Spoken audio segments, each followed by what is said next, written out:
sevillanos valientes alcemos nuestro canto con viva emoción, y del mundo a la paz ostentemos nuestro invicto glorioso pendón. Salve el pueblo que intrépido y fuerte a la guerra a morir se lanzó, cuando en bélico reto de muerte sus cadenas de esclavos rompió.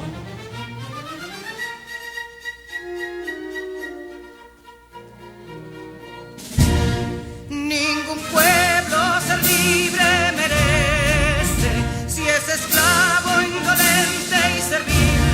Si en su pecho la llama no crece, que templó el heroísmo viril, más que estrella la indómita y brava, siempre altiva la frente alzará, que si fuere mil veces esclava, otras tantas ser libres habrá. Bien, señores, buenas tardes, pueblo dominicano, buenas tardes, nación, buenas tardes al mundo a través de la red. Este es su programa estelar Democracia TV para compartir con ustedes en este momento, ¿verdad?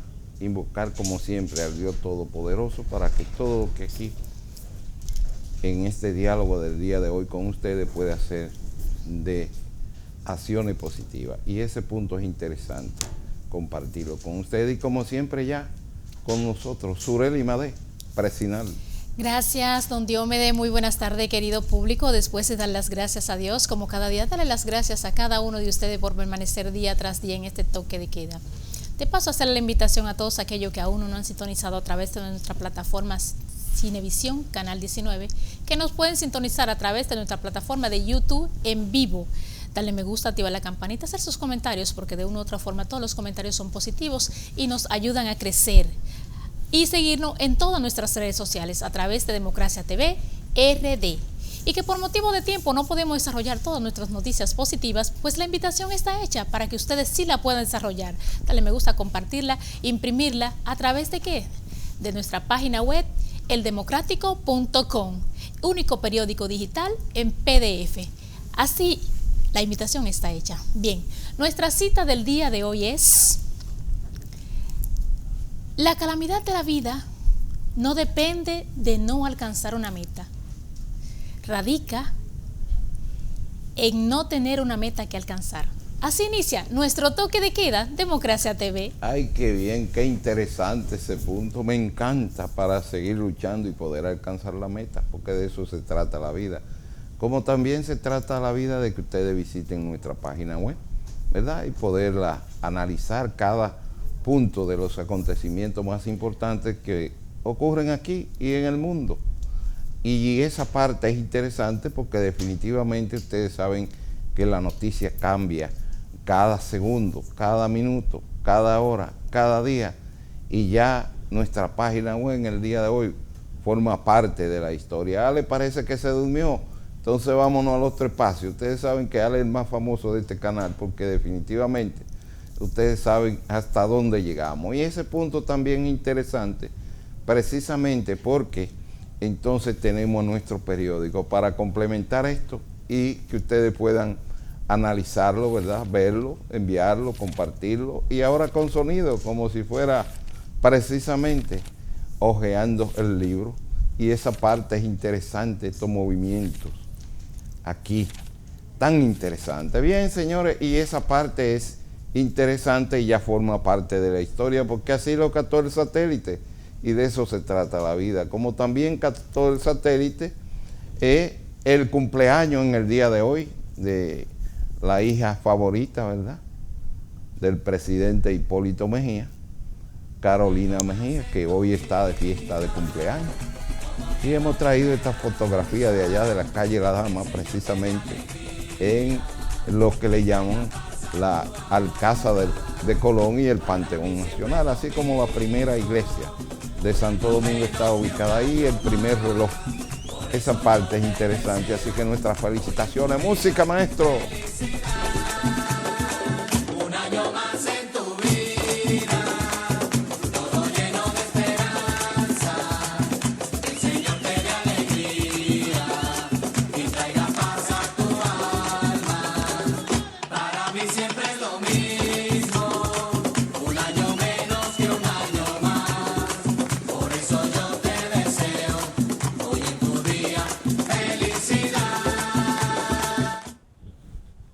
Felicidades a nuestra alcaldesa, como siempre, bella y hermosa, que Dios le dé mucha salud.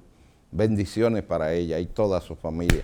Un saludo a don Hipólito Mejía, como siempre, como le decimos cariñosamente, papá. No, le faltó agregar. Un saludo a don Hipólito Mejía, porque un día como hoy se convirtió en arquitecto. Ajá. Y sacó de sus grandes entrañas un hermoso tesoro que lo convirtió en un gran diamante llamado Carolina Mejía. Bien, así es, ya ustedes saben, bendiciones de lo alto. También tenemos el otro cumpleaños. Mi sobrina no se puede quedar allá en Pensilvania, que están como un toque de queda para ver esta importante imagen que ustedes van a ver en portada. Y así nosotros poderle decir, música, maestro.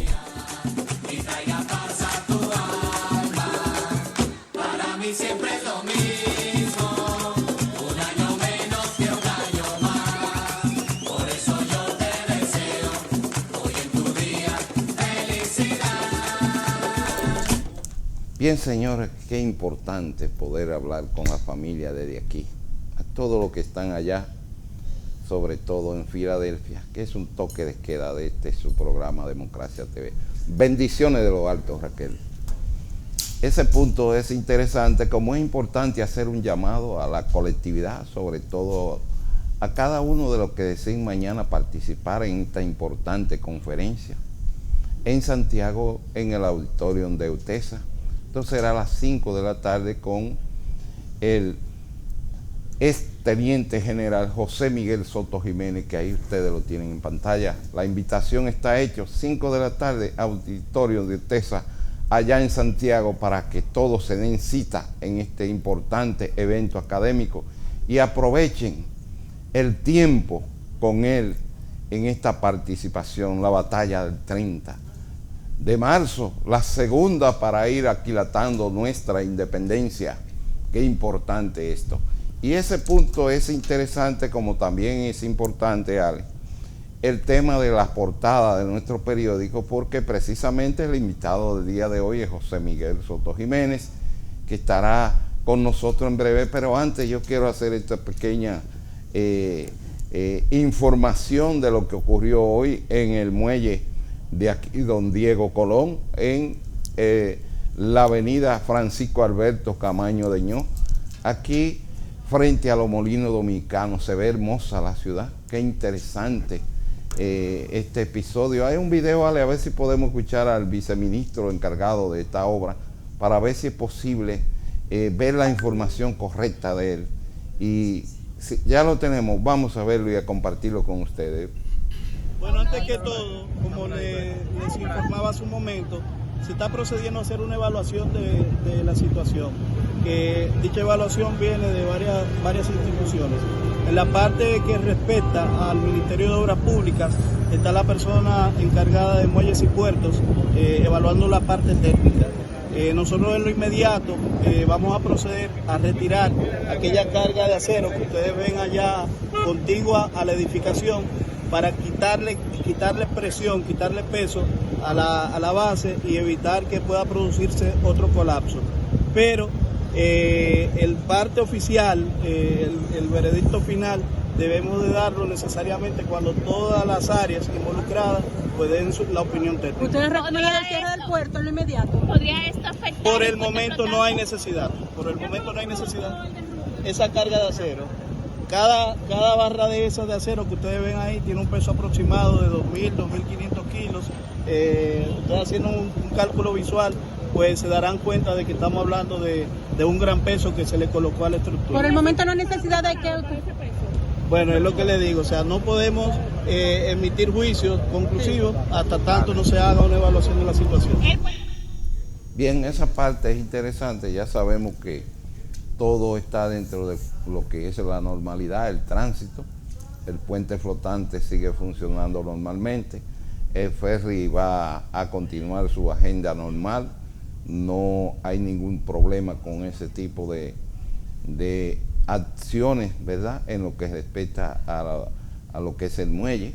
Dentro de esa parte, ustedes saben que fue una parte donde se colocaron estas miles de toneladas encima de esta estructura, y yo pienso que forma parte ya de la historia también, como forma parte también de la historia nuestra portada del periódico, que no quiero dejarla de comentar, porque ustedes saben que hay que aprovechar el tiempo. Y esta portada, pues obligatoriamente es parte de la que le dio la vuelta al mundo en estas últimas 24 horas. ¿Qué es lo que dice Sureli? Incendios forestales desatados en distintos puntos del país están controlados. Bien, esa parte es importantísima porque el sistema de seguridad de lo que es la mitigación de los fuegos, pues está al tanto de este tema. Y qué bueno que estén en concatenación todas las instituciones, las Fuerzas Armadas, la Policía Nacional, Medio Ambiente, el COE, ¿verdad? Todos los puntos esenciales para darle seguimiento en cada uno de los puntos. Yo decía en el día de ayer que siempre llamen al 911 desde que vean el primer humo que salga. Y ustedes saben que la mayoría de los incendios ya están catados por cámara, que esa parte también es interesante para que nos vayamos preparando de que aquel que comete la acción de pegar fuego también va a llevar su cárcel, para que estemos claros y no se ofusquen de que no van a tener sanciones. Esa parte es interesante porque la segunda página, Ale, entonces habla del señor encargado, como quien dice, el jefe de la misión que tiene que ver con el asunto del medio ambiente, y está patrocinando 13 millones de euros la Comunidad Económica Europea para el punto de lo que es el medio ambiente. Esa parte es interesante. ¿Qué es lo que dice Sureli?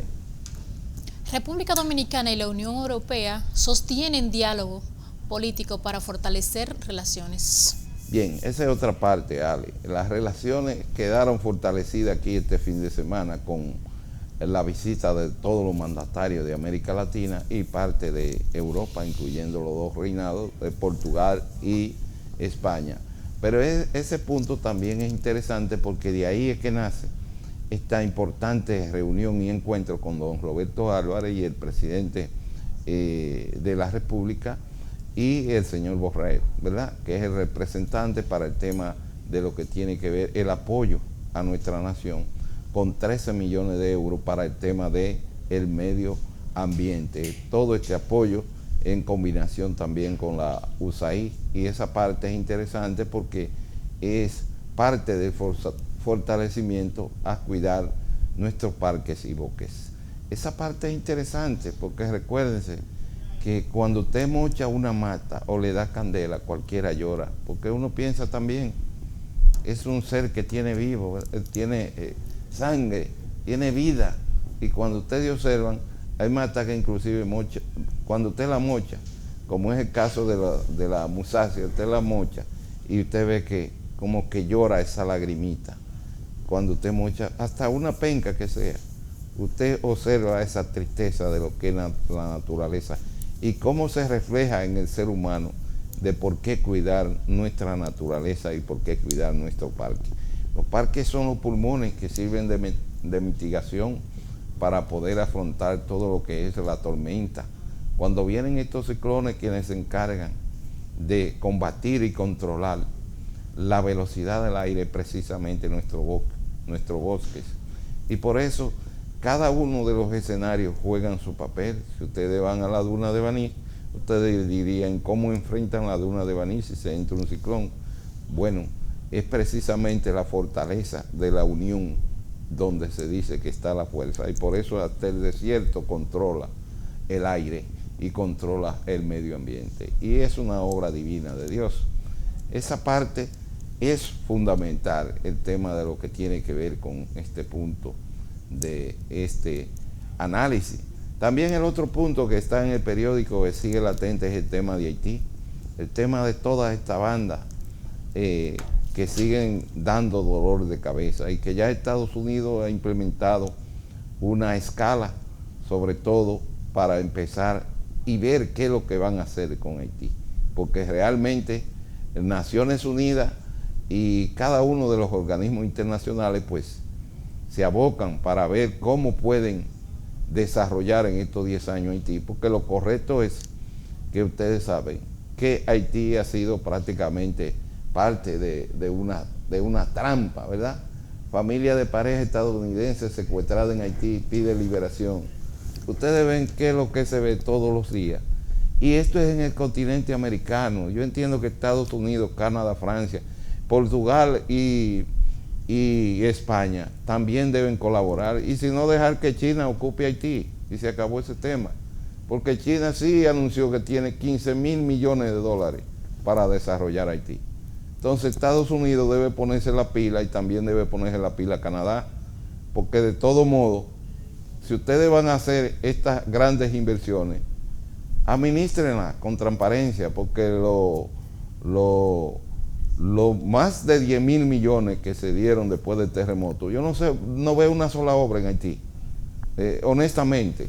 Después del terremoto de Haití yo he ido a lo mejor algunas 10 o 12 veces a Haití, pero realmente deprimente la situación de Haití. Y esa parte, obligatoriamente, Estados Unidos tiene que terminar con esta osadía, porque no sé qué beneficio saca Haití de tener un pueblo en desorden. No sé qué beneficio saca Canadá, Francia, ¿verdad? Sobre todo Francia, que cuando ustedes van a la Plaza de la Concordia y entran al Hotel Crillon, ven la caoba de Haití, como un recuerdo de la historia, donde se cobra 1.000 euros por una noche para poder dormir ahí. Entonces no se justifica que Haití esté en el abandono, sin control, secuestrando niños, ejecutando mujeres, violándolas. Es un desorden total. Entonces, como es un desorden total, yo prefiero irme a uno, ¿cómo que Figenio dice? Consejos familiares. A unos consejos familiares y entonces volver a ver con el ministro de Ministros, José Miguel Soto Jiménez, que ya está aquí con nosotros para compartir y hablar sobre el tema de la batalla del 30 de marzo y la importancia de esta gesta heroica en la ciudad de Santiago por José María Inver y cada uno de los actores de esta gran epopeya para dar este crecimiento para la identidad de la patria. Me encanta eso.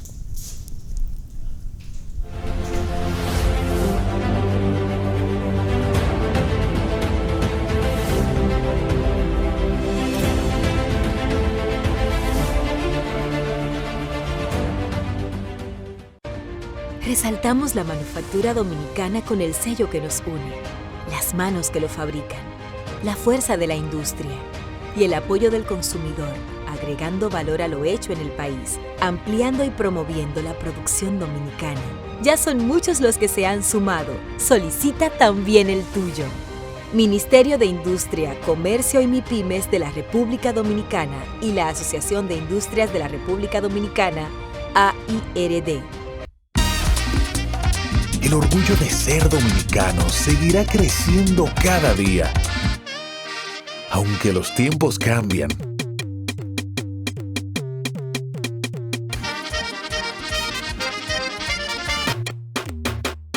la esencia es la misma.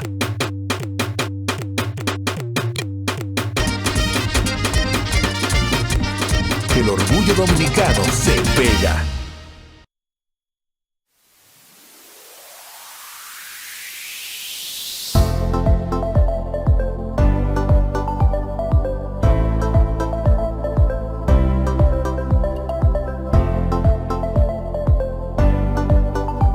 Primeramente agradecido de Dios y luego a nuestro presidente que ha hecho lo posible para que la masa poseída pueda conseguir sus alimentos a través de INEPRES. Así que nos sentimos orgullosos y satisfechos. Que tiene muchos productos frescos a buen precio. Muchas personas se benefician de ellas, igual que yo.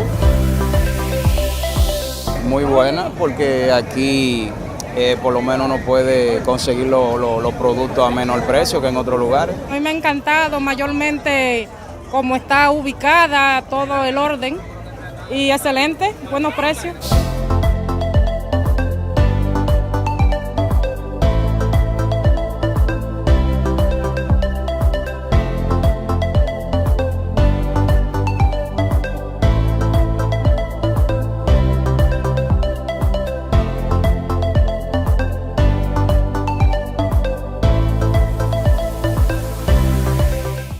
Cada día, el Ministerio de Obras Públicas trabaja en más de 500 proyectos con el fin de mejorar y garantizar mayor seguridad en las vías de todo el país. Obras que conectan, como la carretera turística y el Cupey, que integran, como las circunvalaciones de Baní, Azua y los Alcarrizos, que instruyen, como escuelas, liceos y CAIS. Obras que hacen tus días más seguras, como la modernización de la autopista Duarte y centenares de kilómetros asfaltados y señalizados. Estamos construyendo el cambio que el país necesitaba y pagando la deuda social de decenas de años. Ministerio de Obras Públicas y Comunicaciones, cercano a la gente. Lo que vivimos de sembrar y cosechar, sabemos que cuando menos lo pensamos llegan los tornados, inundaciones o sequía. Pero hombre precavido vale por dos. Protegemos todos los cultivos y crianzas a nivel nacional. Frutales, hortalizas, ganado vacuno, crianza de pollos, invernaderos, maquinarias agrícolas.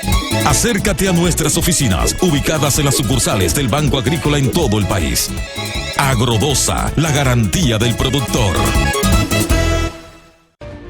Resaltamos la manufactura dominicana con el sello que nos une, las manos que lo fabrican, la fuerza de la industria y el apoyo del consumidor, agregando valor a lo hecho en el país, ampliando y promoviendo la producción dominicana. Ya son muchos los que se han sumado. Solicita también el tuyo. Ministerio de Industria, Comercio y MIPYMES de la República Dominicana y la Asociación de Industrias de la República Dominicana, AIRD.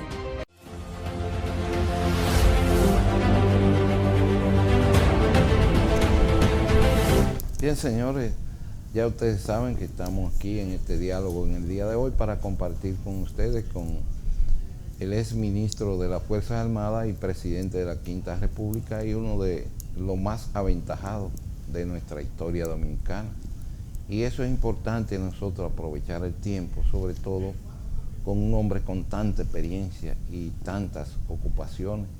Yo le agradezco infinitamente que este aporte de colaboración sea de beneficio para todos. E iniciamos de una vez con este punto esencial que es la batalla del 30 de marzo en Santiago y su importancia para la nación dominicana. Buenas tardes, mi querido Muy buenas tardes, presidente. Mis queridos amigos, y decirles que yo defiero siempre y priorizo la invitación a este programa porque fundamentalmente se ocupa y se articulan aquí ideas sobre el tema más importante de todos, que es el tema de la identidad nacional, de la defensa de la integridad territorial y la soberanía de la República Dominicana. Y en ese tenor, entonces, y como es una de las formas habituales de esa defensa, el rescate de nuestra historia, sobre todo para las nuevas generaciones de dominicanos, para que se empoderen, que es una palabra que usa nuestro amigo, se empoderen precisamente de esa defensa que, como decían los romanos, los latinos decían, que sus niños, sus jóvenes, aprendían primero que la palabra madre, la palabra patria, que viene del concepto latino del patrimonio. O sea que era una cosa muy encarnada en la cultura de los antiguos y que hemos heredado nosotros del mundo occidental, que como tú sabes, nosotros heredamos, cuando hablo de nosotros, estoy hablando del mundo occidental, de los griegos, el gran patrimonio de la filosofía. Los griegos son los padres de la filosofía, pero los romanos son los padres del derecho y por lo tanto de la política también. Y en ese sentido, entonces, la importancia de la historia, que yo te he dicho muchas veces y lo he dicho aquí muchas veces, que la historia realmente lo que sirve es como referente para el futuro, para el presente. La frase aquella famosa de Metternich, que él decía, que el pasado me sirve en tanto que en vísperas del presente mi alma lucha con el futuro. Y esa es la importancia en las nuevas generaciones. Me gustó mucho en tu introducción, en la introducción de ambos, me encantó el concepto que tú categorizaste, el papel de la batalla de Santiago del 30 de marzo de 1844, porque hay la costumbre, con sobrada razón, de decir que esa fue la batalla más importante de la independencia porque salvó en su momento la República. Yo pienso que hay que hacer la salvedad que siempre hago, y de ahí la corrección del término, que tú dijiste que fue una de las batallas que consolidó el concepto de independencia en su momento. Porque hay que saber, lo que yo siempre digo y repito como un papagayo, que la guerra de independencia, todo el mundo, porque nos enseñaron así, sobre todo a mi generación, de que la independencia fue un famoso trabucazo en la noche más alta de febrero, como yo le digo, en la Puerta de la Misericordia. Y entonces, realmente, el pueblo dominicano y las nuevas generaciones tienen que saber que la guerra de la independencia, y eso es de los puntos que yo quiero tocar para enfocar la batalla de Santiago, del 30 de marzo,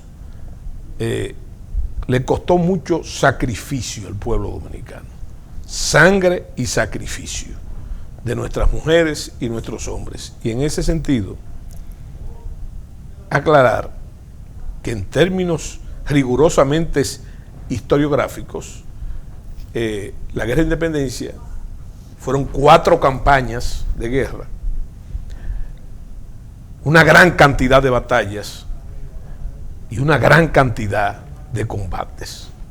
Entonces, para poder visualizar lo que estoy diciendo, déjame decirte que de la primera campaña, que fue en 1844, la primera campaña de la guerra, que hay que hacer la salvedad, esas campañas y todas esas batallas se produjeron en defensa de la República, porque nosotros nunca hemos agredido a la territorialidad ni al pueblo haitiano, sino que ellos nos han invadido siempre a nosotros. Pero afortunadamente, con la gloria del Todopoderoso, como decían los dominicanos en esa época, y repito yo hoy, nosotros siempre fuimos agredidos, siempre vencedores y jamás vencidos. Y entonces, la primera campaña, que es la que nos vamos a referir hoy por la batalla de Santiago, fue una de las 2 batallas principales de la primera campaña. Ok. Una de las principales batallas de la primera campaña. Naturalmente, no solamente esas 2, porque en el 44 también tenemos la famosa batalla del Memiso, del Maniel, la Caleta y el Pinar, que fueron precisamente el 13 de abril de 1844, después de la batalla de Santiago. Y también tuvimos la gloriosa batalla naval de Tortuguero, muy relacionada con la batalla del 19 de marzo. Esa fue el 15 de abril. Ese fue el 15 de abril. Pero tenemos también que resaltar lo que yo llamo el esquema estratégico del ataque haitiano, que comenzó el 10 de marzo. El esquema fundamental estratégico era que los haitianos nos invadieron en esa época, y hay que comprenderlo muy bien eso, con 30,000 hombres. Por la banda sur, como le llamaban los mismos haitianos al país, que lo tenían dividido en banda norte y banda sur, usted va a encontrar entonces que eran 2 columnas por la banda sur, una por el camino llamado Camino de los Lagos. Estamos hablando, y tomen como referencia lo que hoy es Jimaní, Neiva. Esa era una columna de 10,000 hombres. Hay quien discuten que eran 11,000 hombres, pero yo quiero decirles que esa columna estaba comandada por el general Sufrón, haitiano, y venía por ese camino. Y otra columna mandada por el mismo presidente haitiano, Charles Gerard Ainé, que venía por el centro, por los lados de las matas de Farfán, lo que es Elías Piña, las matas de Farfán, San Juan de la Baguana, pero todas tenían, las de la banda sur, todas tenían un objetivo común. Ese objetivo común, o no final, sino común, porque el objetivo final era la ciudad de Santo Domingo, era la ciudad de Asua. Entonces, por el norte, tenían otra columna mandada por el general Luis Pierrot, cuyo destino era Santiago. ¿Cuál era el esquema estratégico? Tomar Azua con la fuerza de 20.000 hombres que debían converger en Azua para tomar la ciudad, y de ahí entonces ellos pretendían que estaban abiertas las puertas de Santo Domingo e iban a atacar la ciudad primada, la ciudad de Obando, la ciudad de Colón, la iban a atacar por el sur. Y el otro objetivo del norte era la ciudad de Santiago, para tomar a Santiago y entonces converger con la columna del sur para atacar la capital, que la atacarían con 30.000 hombres. Cuando yo hablo de 10.000, 11.000 y 30.000 hombres, recuerden que la dinámica de la batalla en ambos casos y en ambos teatros era las batallas se dieron con las vanguardias de esas fuerzas, porque físicamente no es posible, como era la doctrina de la época, que era del orden paralelo, atacar a Azua, por ejemplo, con 20.000 hombres. Lo que enfrentaron los dominicanos en Azua y en Santiago también fue un combate de las vanguardias de esa gran fuerza militar. Bueno, ya hablamos aquí de la batalla de Azua y entonces nos toca hablar de la batalla de Santiago, y yo quiero comenzar por donde ustedes comenzaron. La gloria de esa batalla, en su comandante, siempre se menciona que fue el general José María Imbert, que tenía como ayudantes a dos franceses también, porque Imbert era de origen francés, nació en Foudlon, Francia, vivió en Cabo Haitiano y de ahí se fue a Moca. Uno era el general Achille Michel y el otro era el general Pelletier, todo de origen italiano. Inclusive Imbert había sido mairé, que es tú que estabas hablando de alcalde en unos momentos, que era la figura de alcalde de Moca, mairé de Moca, en época del gobierno haitiano, de los 22 años de oprobio del gobierno haitiano. Bueno, me llamó mucho la atención tu mención, porque tú fuiste a lo concreto. Ese fue el comandante militar para la batalla de Santiago.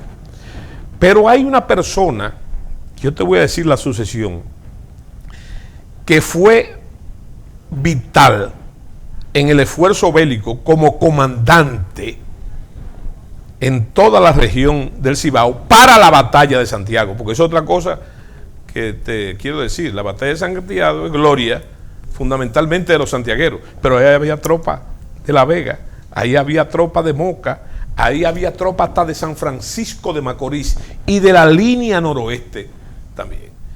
¿Cuál fue ese hombre, ese comandante? Que hay que tomarlo muy en cuenta, y que a veces hay ciertos historiadores que han sido tacaños en reconocer eso, ¿verdad?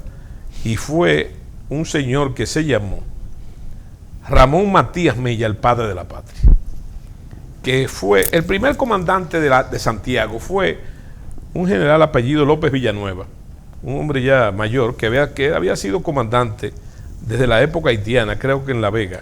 Y entonces a él se le designó, una vez se declaró en favor de la patria, se declaró como comandante. Pero el general López Villanueva era un hombre de la vieja escuela, que no tenía la suficiente experiencia militar, y se mandó a Ramón Matías Mella. Ahora Ramón Matías Mella hizo un papel que con la doctrina militar de hoy en día se justifica fundamentalmente, y fue el de recolectar todo el esfuerzo bélico, me estoy refiriendo al efectivo, a los hombres, para enviarlo a Santiago, y para eso se fue, como yo digo, donde pica el peje. Donde pica el peje era en San José de las Matas, y si tú ves el mapa vas a ver que ese era muy próximo al eje de avance de los haitianos. Y entonces él se fue ahí a mandar tropas, a recolectar tropas, fundamentalmente las tropas de la sierra, y ese fue su papel, porque la doctrina de hoy en día lo que dice es eso, que los generales agrupan la tropa, los coroneles y los tenientes coroneles dirigen la batalla y los capitanes y tenientes libran el combate. Eso parece, dentro del imaginario de poder del dominicano, que no es importante, porque para el soldado dominicano, hasta hoy en día, si el soldado dominicano por una razón cultural no ve a su jefe adelante, entonces no se sienten debidamente liderados. Entonces, lo que pasó fue eso. Mella se dedicó a mandar tropas.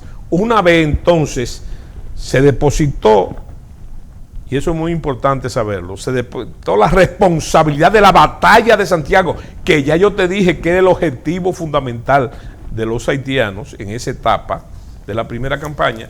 Y entonces Mella comenzó a recibir tropas de La Vega, como fue el caso del batallón de la Flor Vegana, a los mocanos de destacada participación, de la gente de Sabana Iglesia, gente de Gurabo, de toda la zona, ¿verdad? Y se concentraban en Santiago, y ahí con ese material el general José María Inver, hombre que según el relato histórico tenía experiencia de combate en Europa, tenía experiencia militar, comenzó a disponer con lo que tenía la batalla y la dispuso muy bien. En ese sentido, entonces, se da la batalla de Santiago bajo el mismo perfil, vamos a llamarle así, que la batalla de Azua. Y te voy a explicar así. Los historiadores han dicho que son las dos batallas hermanas o gemelas de marzo del 44. Pero no solamente eran gemelas por la cronología, de que ocurrieron en el mismo momento, no, sino que la dinámica de la batalla fue la misma. Porque yo sostengo, como sostengo también en Santiago, y no es un tremendismo, que la batalla de Azua, como la batalla de Santiago, se ganó día antes. Se crearon las condiciones de empeño favorable para las batallas. Y eso tiene nombre también. Eso tiene nombre. En dos individualidades heroicas y proceras dominicanas. En el caso de Azua hay que comprender una cosa. Miren, antes de yo saber o tener contacto con el material de investigación que yo tengo, yo me encontraba muy raro. Siendo un adolescente, yo decía, pero ven acá, ¿y qué batallas son estas? Donde hay 300 haitianos muertos y un herido y un contuso dominicano. Yo creía que era fruto de lo que nosotros llamamos, los militares, las operaciones psicológicas. Pero resulta que no es verdad, porque yo encontré entonces, y no lo encontré yo realmente, lo encontré el general Ramiro Mato, con el que yo trabajé, siendo el primer o el fundador del Departamento de Historia del Ejército, siendo muy joven, siendo primer teniente. Yo encontré un detalle importante, y fueron 2 diarios de guerra de 2 haitianos, de 2 coroneles haitianos, que venían con la tropa haitiana, y que eran cronistas. O sea, ellos llevaban un diario de operaciones. Esos coroneles haitianos uno se llama Charles Dorval y el otro Dorber Dorval, que era uno de ellos comandante de un regimiento de los que venían en la avanzada. Y según sus anotaciones, por eso son batallas gemelas, lo que pasó en la Fuente del Rodeo, que fue el bautismo de sangre y de fuego de las armas dominicanas, y la Cabeza de las Marías, otro combate importante, y el combate de las Jicoteas, eso fue, según el mismo Charles Dorval, cosa que me puso a mí a investigar más, porque él decía que esos combates que pasaron fue una traición. Dice, y entonces explotó la traición en nuestras tropas. ¿Por qué él dice eso? Lo mismo va a pasar en la línea camino a Santiago. ¿Por qué? Porque realmente, y eso hay que decirlo, las tropas que combatieron en la Fuente del Rodeo el 11 de marzo, la que combatieron el día 13 en las Cabezas de las Marías, y la que combatieron el día 18 de marzo, un día antes de la batalla, en las Jicoteas, en el combate de las Jicoteas, eran miembros de la Guardia Nacional Haitiana, dominicanos que pertenecían a la Guardia Nacional Haitiana, nombres ilustres como el de Fernando Taveras, el de Vicente Noble y hasta Manuel de Regla Mota en las Jicoteas. Esos eran oficiales de la Guardia General Haitiana, porque recuerden que una de las cosas primeras que hicieron los haitianos aquí fue imponer el servicio militar obligatorio, y los dominicanos, como ocurre en todas partes donde existe eso, entonces pasan a formar parte, si quieren, y eso hicieron.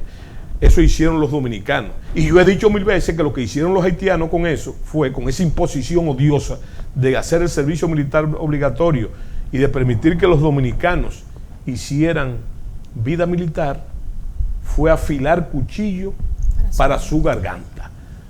Porque como pasa también en los ejércitos modernos, el ejército más poderoso del mundo, entonces los Estados Unidos, está lleno de cubanos, puertorriqueños, de colombianos, de todas partes del mundo. La pregunta sensata, casi antropológica es, ¿defenderán el imperio norteamericano esos soldados con el mismo fragor que lo defiende un redneck norteamericano? Bueno, esa es una pregunta que nosotros le respondimos en la independencia y que la gente tiene que saber. Lo mismo pasó en Santiago. Y yo digo que se ganó la batalla de Azua primero, en esos días. Los haitianos irrumpieron. Miren, los haitianos irrumpieron por la frontera el día 10 de marzo. Más o menos en esa época Santana acababa de llegar con el primer ejército de la República desde el Ceibo, ¿verdad? Cuando los haitianos cruzan, que hay noticia, el día 10, recuérdense que no había comunicaciones como ahora, entonces se le ordena a Santiago, con una cosa que se llamó luego el Ejército Expedicionario Sur, a que vaya a combatir. Pero ¿qué tiempo era ir a pie de la capital a Azua? Todavía el día 16 de marzo, y uno lo puede plotear eso, y el 17 estaba todavía, y Santana llegó el día 18 por la noche a Azua, y la batalla fue el 19. Bueno, pero el objetivo de esas operaciones de avanzada, vamos a llamarle así, de la Cabeza de las Marías, la Fuente de Rodríguez, la Jicotía, era impedir que las dos columnas, como era su intención, se fusionaran antes de llegar a Azua para la batalla, cosa que impidieron esas avanzadas, ¿verdad? Todavía el 18, el Sufrón llega después del 19, después que se ha dado la batalla. O sea que el ejército dominicano lo que hizo fue que combatió con las vanguardias, y eso lo explica muy bien Charles Dorval, con las vanguardias de los haitianos, ¿verdad? Eso fue. Y en la línea pasó exactamente lo mismo. Bajo el mando, déjame decirte que yo soy de los que cree que en ausencia de comunicaciones de cualquier tipo, el que armó ese tinglado para impedir que los haitianos llegaran a tiempo para atacar a Azua, las dos columnas, fue un señor que se llamaba Antonio Duvergé, el general Antonio Duvergé, que el mismo Charles Dorval dice, ese es el mejor oficial dominicano, dice él, ese es el beduino de nuestros desiertos, dice Charles Dorval, ¿verdad? Y hicieron una mitología en torno a él, a su valor de fiera, ¿verdad? Y a su decisión y a la agilidad de sus posiciones tácticas, que él mismo lo dice, el señor Charles Dorval, ese señor está donde quiera. En el norte pasó exactamente lo mismo, pero con otros propósitos, porque en el norte no se podía impedir nada. Venía una sola columna avanzando hacia Santiago, ¿verdad? Por los lados de Escalante, por los lados de Mao, Ámina, hacia Santiago. Un paréntesis ahí, general. Cada batalla obligatoriamente tiene dentro de su columna a uno o varios historiadores. Sí. De acuerdo a los análisis que uno entiende. Por ejemplo, el que participó en Santiago, Jean Primal, por ejemplo. Sí. No, escúchame, una corrección. No participó en Santiago. No, él hace el relato. Él hace el relato de la batalla muchos años después. Sí, él hace el relato de lo que pasó en Santiago. Y dice que fue la batalla más sangrienta de la historia. Sí. Él relata ese punto. En el caso del sur, Dorval, también dentro de ese renglón no tiene rango histórico de historiador. No, es un cronista, tú lo dijiste, es un cronista. Lo que pasa es que los ejércitos organizados, y Haití era un ejército más organizado que nosotros, que se había enfrentado inclusive con el ejército napoleónico en los tiempos de lo que se llamó la expedición francesa en Santo Domingo, comandada por un cuñado del emperador Napoleón Bonaparte, que era el general Leclerc, y la hermana de Napoleón, Paulina, vivió en Haití con su marido, ¿verdad? O sea que había esa experiencia, había mejor organización que la de nosotros, que era un ejército naciente, donde no había cronistas. Pero afortunadamente, lo que hacen los cronistas haitianos en este caso es decir la verdad. Por ejemplo, en eso que tú hablas de la sangrienta, el Charles Dorval dice que fueron tantos los muertos haitianos, incluyendo de sus regimientos, que no hubo oportunidad de enterrarlo por el trabajo que eso presuponía, y que dadas las enfermedades y la peste, etcétera, por los cadáveres, hubo que quemarlos. Dice el mismo Charles Dorval. O sea que los muertos son más de lo que nosotros pensamos y dijimos. Además que hay momentos narrados por Charles Dorval que tú todavía lo lees.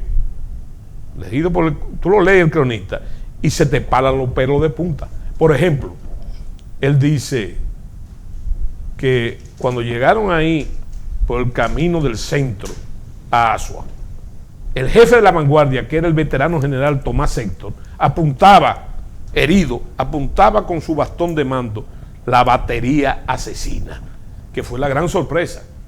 Fueron 3 cañones que los haitianos creían que no iban a encontrar en Asua y que encontraron. Y por el norte, fíjate qué coincidencia, había 3 cañones también.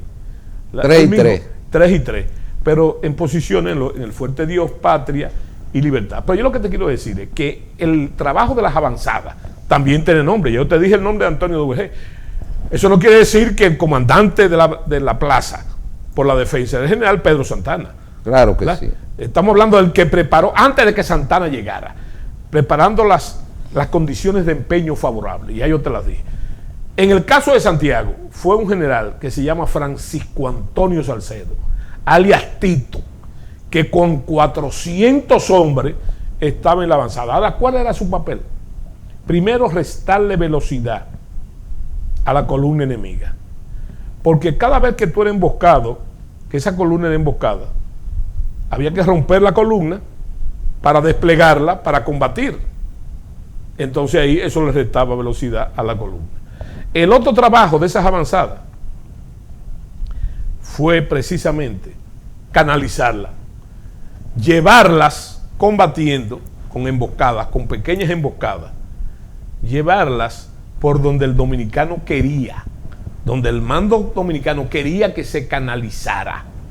Ese fue el otro trabajo. Y también causarles pérdidas, porque cada vez que había una emboscada de esas pequeñas, pequeños combates, que eso tenemos que hablar rápidamente de eso. Los historiadores no necesariamente tienen que conocer la doctrina militar, pero para analizar una batalla, además de lo general, porque los historiadores dicen lo fundamental, tienen que conocer la doctrina militar, y ese es uno de los problemas, que hay historiadores que funden todo en batalla. Sí, eso es correcto. En batalla, la batalla de... No, es que el orden es campañas, batallas, combates, escaramuzas, encuentros. En el orden rápido así, para no meternos en camisa de 11 varas, las campañas están compuestas por una serie de batallas con un objetivo estratégico común.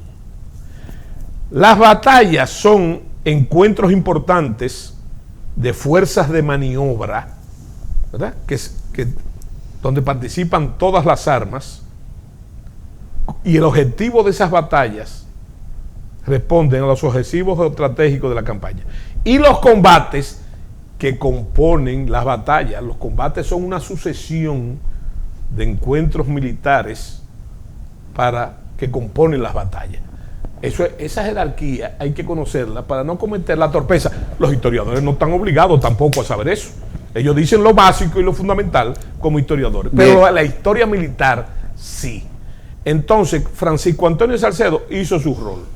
Y una palabra que no he usado, y quiero que ustedes la manejen, es que el general Francisco Antonio Salcedo, que comanda esos encuentros, esa fuerza de 400 hombres, hoy en día, eso se llama, en la defensa, en ambos casos, Santiago y Asua, hoy en día, eso se llama la fuerza de cobertura. Y ese trabajo de la fuerza de cobertura, y hay que tomar en cuenta la imposibilidad de tecnología que no teníamos, como las comunicaciones, como los mecanizados, como la caballería mecánica. Así que trabaja la fuerza de cobertura hoy, para cambiar espacio por tiempo.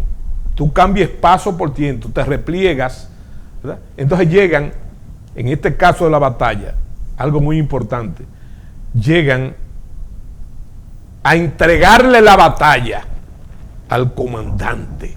Ese comandante se llamaba el general José María Inver. ¿Y cómo le entrega la batalla Francisco Antonio Salcedo al general? Se lo entrega en lo que hoy se llama la otra banda. La otra banda que ha llevado ahí estaba el impedimento de cruzar el río, de cruzar, aunque no fuese muy caudaloso, causar el río. Eso es una característica importantísima de la batalla. Y el general Salcedo, cuando llega ahí con sus hombres, le entrega la batalla al general Salcedo, al general Inver.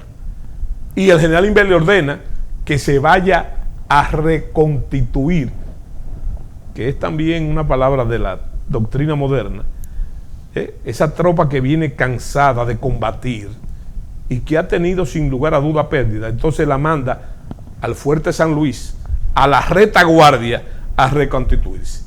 Interesante que el general Salcedo no se puede contener. Lo mandaron a reconstituirse. Sin embargo, al poco tiempo estaba metido ya en lo álgido, en el fragor de la batalla. Y eso es muy importante de parte de ese general. Pepillo Salcedo. No, Pepillo no. Él no es Pepillo. Pepillo es José Antonio. Bueno. Este se llama Francisco Antonio Salcedo, alias Tito, que fue el héroe en el 45, en el 1845, de la gran batalla de Bel-Air. ¿Verdad? La batalla. Así como en usted va a ver que se produce en el sur, en el 45, en la segunda campaña, las batallas, los combates de Cachimán, de Vánica, ¿verdad? Así en ese mismo tenor, y también la Estrelleta el 17 de septiembre, así en ese mismo tenor ocurre con Salcedo en la batalla de Bel-Air, ahí en Dajabón, que fue una gloria. ¿Y militar. la de Cambronal? La de Cambronal fue en la cuarta campaña. Se dan dos batallas en el 55, en 1855, San Tomé y Cambronal. Pero ahí no termina la campaña, porque así como pasó en el 44, los haitianos atacaron por el norte y se da las batallas que van a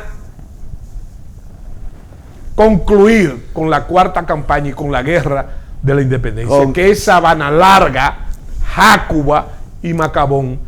Gloria, una gloria interesante y compartida del general Fernando Valerio, Juan Luis Franco Vidó y otros titanes cibaeños de la guerra de la independencia. Bien, ustedes saben que compartir estos diálogos con el presidente de la Quinta República y es ministro de las Fuerzas Armadas, nuestro gran historiador y nuestro gran ícono, ¿verdad? Con el tema de lo que es la historia dominicana y la historia universal, porque sabe de todo, eso es lo importante. Y la importancia es que la mayoría de los presidentes que hemos tenido y todos los presidentes en el mundo pues se rodean de los historiadores precisamente para que ellos hagan la mejor narrativa para el recuerdo de la historia. Lo hizo William McKinney en 1900 justamente, y lo hizo Teodoro Rosenberg, también fue uno de los actores con estos temas de los historiadores para poder narrar la batalla de la mejor manera. Con eso llegamos al final de este programa en el día de hoy. Como siempre, la gracia al Dios Todopoderoso por permitirnos llegar hasta sus hogares, en cualquier lugar donde usted se encuentre. La gracia, como siempre, a nuestro gran colaborador por las patrias, como siempre, de Juan Pablo Duarte G10, de Ramón Matías Mella, de Francisco de Rosario Sánchez, de Gregorio Luperón, y como siempre dar las gracias a Sureli Madé, como siempre bella y hermosa para servir de comodín de nosotros dos que hemos sido sus anfitriones en el día de hoy. Como siempre ella sigue siendo la reina. Y recuerden, el mundo sobre ruedas.